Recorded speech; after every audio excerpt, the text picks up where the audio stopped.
जय हिंद दोस्तों इस वीडियो में मैं आपको बताने वाला हूं क्लास 10th साइंस का सिलेबस। तो वीडियो में शुरू से लेकर अंत तक बने रहे दोस्तों।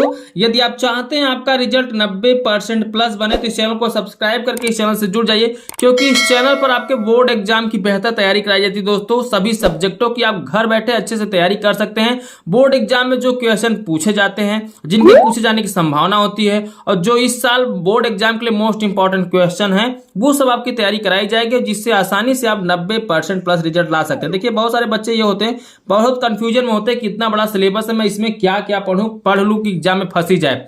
तो दोस्तों, ये सब क्वेश्चन आपको तैयार करा दिए जाते हैं इस चैनल पर। अगर चैनल को सब्सक्राइब करके नहीं जुड़े हैं तो जुड़ जाइए और अच्छे से आप तैयारी करिए। 90% प्लस रिजल्ट आपका आसानी से बन जाएगा इस चैनल के माध्यम से। ठीक है, तो चलिए देख लेते हैं, सिलेबस की बात थोड़ा कर लेते हैं। देखिए, जो सिलेबस आपका बोर्ड एग्जाम 2021 और 22 के लिए था, वही सिलेबस बोर्ड एग्जाम 2022 और 23 के लिए भी रहेगा। इस बार सिलेबस में कोई भी चेंजिंग नहीं हुआ है। पिछले वर्ष का जो सिलेबस था वही इस बार भी सिलेबस रहेगा। तो बहुत सारे बच्चों का कमेंट आ रहा था कि सर सिलेबस बता दीजिए, सिलेबस बता दीजिए। तो मैंने सोचा चलो सिलेबस पर ही वीडियो बना देते हैं। तो सभी सब्जेक्टों का मैं यहाँ पे सिलेबस आपको बता देता हूं और इसी सिलेबस के अनुसार आपको तैयारी करना है। देखिए, एक ब्रिलियंट स्टूडेंट क्या होता है, जो टॉपर स्टूडेंट होते हैं वो सिलेबस के आधार पर ही तैयारी करते हैं। बहुत सारे बच्चों क्या करते हैं दोस्तों, वो बिना सिलेबस की तैयारी करना स्टार्ट कर देते हैं और वो जो सिलेबस में वो भी पढ़ते हैं, जो नहीं है वो भी पढ़ते हैं, और अधिकतर वही पढ़ते हैं जो सिलेबस में नहीं रहता, क्योंकि उन्हें पसंद आ जाता है वो टॉपिक। ठीक है, और जब एग्जाम देने जाते हैं तो बोलते हैं ये तो पढ़ा था, मैं आया नहीं। तो दोस्तों, आप सिलेबस के अनुसार ना पढ़ो, सिलेबस के अनुसार पढ़ोगे तब तो आपका एग्जाम में फंसेगा क्वेश्चन।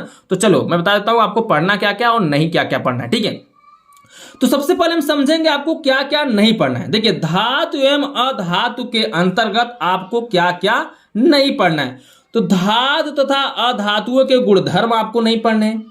आयनिक यौगिकों का निर्माण तथा गुणधर्म ये नहीं पढ़ना। अगर आपके सामने इससे रिलेटेड कोई भी क्वेश्चन मिले या ये टॉपिक आपको बिल्कुल पढ़ना ही नहीं है, धातु एवं अधातु से रिलेटेड। क्लियर? चलो, अगर ये तैयारी करोगे तो फालतू आपका समय जाएगा, कोई मतलब निकलेगा नहीं। अब अगला जो टॉपिक है, तत्वों का आवर्ती वर्गीकरण। तो तत्वों का आवर्ती वर्गीकरण के अंतर्गत तत्वों के वर्गीकरण के प्रारंभिक प्रयास आपको नहीं पढ़ने। ठीक है, इस प्रयास के अंतर्गत डॉवराइनर के त्रिक नियम नहीं पढ़ने हैं और न्यूलैंडस का अष्टक सिद्धांत ये आपको नहीं पढ़ने। ठीक है, अब देखिए, जंतुओं तथा पौधों में नियंत्रण एवं समन्वय। अब इसके अंतर्गत आपको क्या क्या नहीं पढ़ना है। देखिए, पौधों में दसिक गति नहीं पढ़ना है, पादप हार्मोनों का परिचय नहीं पढ़ना है, जंतुओं में नियंत्रण एवं समन्वय नहीं पढ़ना है, तंत्रिका तंत्र, ऐच्छिक पेशियां तथा अनैच्छिक पेशियां आपको नहीं पढ़ना है, प्रतिवर्ती क्रिया नहीं पढ़ना है, रासायनिक समन्वय, जंतुओं में हार्मोन, ये सब टॉपिक आपको नहीं पढ़ने। अगर आपके सामने ऐसे जो स्केच मिल रहे हैं कि आप सोचो इसको तैयार कर लें, तो आपको ये सब बिल्कुल ही नहीं पढ़ना है, कदापि नहीं पढ़ना है। फालतू समय इस पर आप व्यर्थ मत कीजिएगा। अगर चाहते हैं 90% प्लस आपका रिजल्ट बने तो इसी सिलेबस के अनुसार आपको तैयारी करनी है, जो मैं सिलेबस यहां पर बता रहा हूं। ठीक है, अब अगला जो चैप्टर है, प्राकृतिक संसाधन। प्राकृतिक संसाधन के अंतर्गत ऊर्जा के स्रोत के अंतर्गत बायोगैस आपको नहीं पढ़ना है। बायोगैस से रिलेटेड जितने भी क्वेश्चन होंगे आपको उसको पढ़ना ही नहीं है। ठीक है, अब अगला चैप्टर है हमारा पर्यावरण। हमारा पर्यावरण में आपको परितंत्र नहीं पढ़ना है, ओजोन परत का अपक्षयन नहीं पढ़ना है। क्लियर?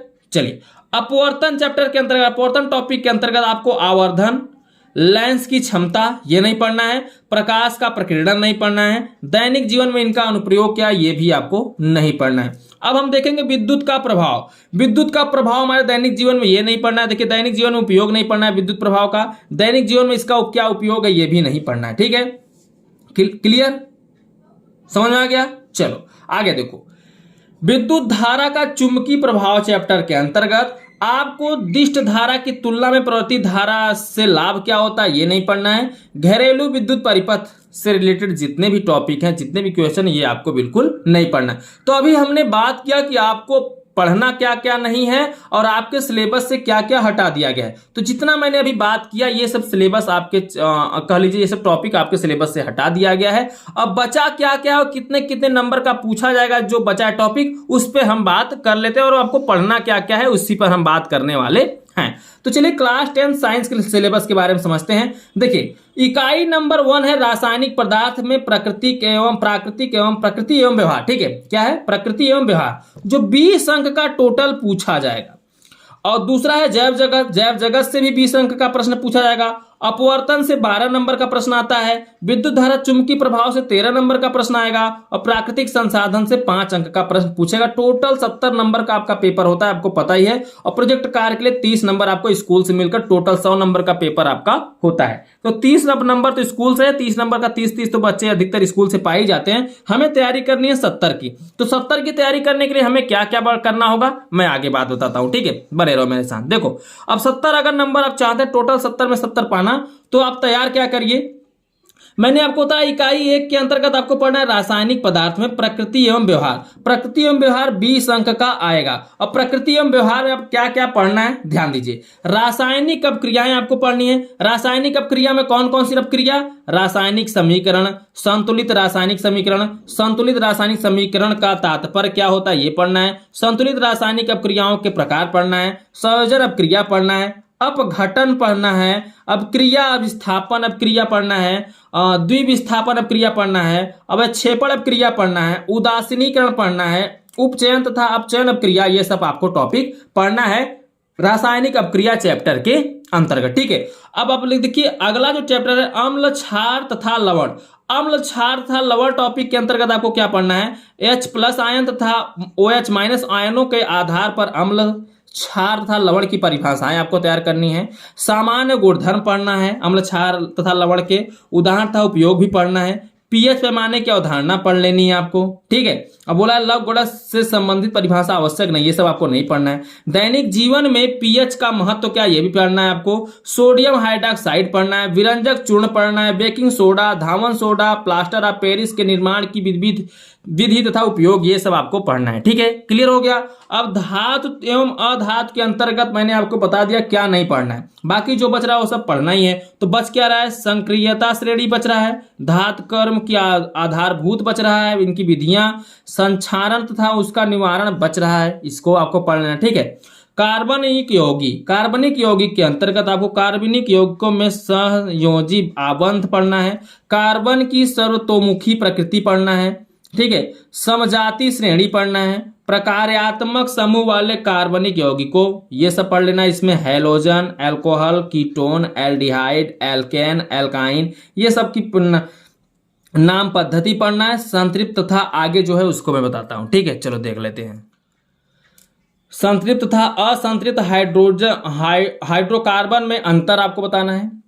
कार्बनिक यौगिकों के रासायनिक गुणधर्म आपको पढ़ने हैं, जिसमें दहन, ऑक्सीकरण, संकलन, प्रतिस्थापन, अपक्रिया, ये सब तैयार कर लेना है, ठीक है। एथनॉल, एथनाइक अम्ल आपको तैयार कर लेना है। केवल गुणधर्म तथा उनका उपयोग पढ़ना है। साबुन और अपमार्जक आपको तैयार कर लेना है। तत्वों का आवर्त वर्गीकरण, वर्गीकरण की आवश्यकता आपको तैयार कर लेना है। मेंडलीव की आवर्त सारणी आपको पढ़ना है। आधुनिक आवर्त सारणी आपको तैयार करना है। गुणों में उन्नयन पढ़ना है। संयोजकता तैयार करना है। परमाणु क्रमांक तैयार करना है। धातु तथा अधातु गुणधर्म आपको तैयार करना है, ठीक है। ये रहा इकाई नंबर 1। अब इकाई नंबर 2 हम अब देखते हैं दोस्तों, ये क्या है, जीव विज्ञान से है। तो जीव विज्ञान का जो पेपर होता है वो 20 नंबर का होता है, ठीक है। 20 नंबर के अंतर्गत आपको क्या क्या तैयार करना है, चलिए देखिए। जैव प्रक्रम चैप्टर से आपको सजीव के अंतर्गत पौधों तथा जंतुओं में पोषण, श्वसन, परिवहन तथा उत्सर्जन की मूलभूत अवधारणा तैयार कर लेना है। प्रजनन चैप्टर के अंतर्गत आपको पढ़ना है जंतुओं तथा पौधों में प्रजनन, जिसको लैंगिक तथा अलैंगिक प्रजनन, स्वास्थ्य आवश्यकताएं तथा परिवार नियोजन की विधियां, सुरक्षित यौन एवं HIV एड्स, ये सब पढ़ना है। प्रस्तुति एवं जनन स्वास्थ्य, ये आपको पढ़ना है, ठीक है। आगे देखिए दोस्तों, अनुवांशिकता एवं जैव प्रक्रम। देखिए मैं जब तैयारी कराऊंगा तो इसी सिलेबस के अनुसार ही तैयारी कराऊंगा, यही सब आपको पढ़ना भी होगा, ठीक है। ज्यादा आपको पढ़ना नहीं पड़ेगा, जो मैं बता रहा हूं वही आप पढ़ते चलिएगा।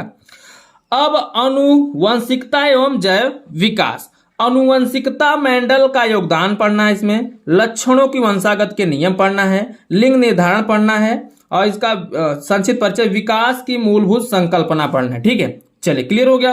अब इकाई 3 के अंतर्गत आपको पढ़ना है प्राकृतिक घटनाएं, समवृत्तियां, ठीक है। तो वक्र पृष्ठ द्वारा प्रकाश का परिवर्तन पढ़ना है। गोली दर्पणों द्वारा प्रतिबिंब का बनना पढ़ना है। वक्रता केंद्र आपको तैयार करना है। मुख्य अक्ष तैयार करना है। मुख्य फोकस तैयार करना है। फोकस दूरी, दर्पण दूरी और इनका निगमन नहीं पढ़ना है, ठीक है। क्लियर। चलो आगे देखते हैं। अपवर्तन चैप्टर क्या जो होगा 12 अंक का पूछा जाएगा। इसमें आपको क्या क्या नहीं पढ़ना, ध्यान दीजिए। अपवर्तन के नियम आपको नहीं पढ़ना है, ध्यान दीजिए, सॉरी पढ़ना है। अपवर्तन के नियम पढ़ना है, अपवर्तनांक पढ़ना है, गोली लेंसों द्वारा अपवर्तन पढ़ना है, गोली लेंसों द्वारा प्रतिबिंब का बनना पढ़ना है, लेंसों द्वारा प्रतिबिंब बनाने के नियम, लेंस सूत्र, ये आपको पढ़ना है। अब व्युत्पत्ति आवश्यक नहीं है, नहीं पढ़ना है, ठीक है। मानव नेत्र में लेंस का कार्य पढ़ना है, दृष्टि दोष एवं निवारण पढ़ना है, गोली दर्पण तथा लेंसों का अनुप्रयोग पढ़ना है, प्रिज्म द्वारा प्रकाश का अपवर्तन पढ़ना है और प्रकाश का विक्षेपण भी आपको पढ़ना है, ठीक है।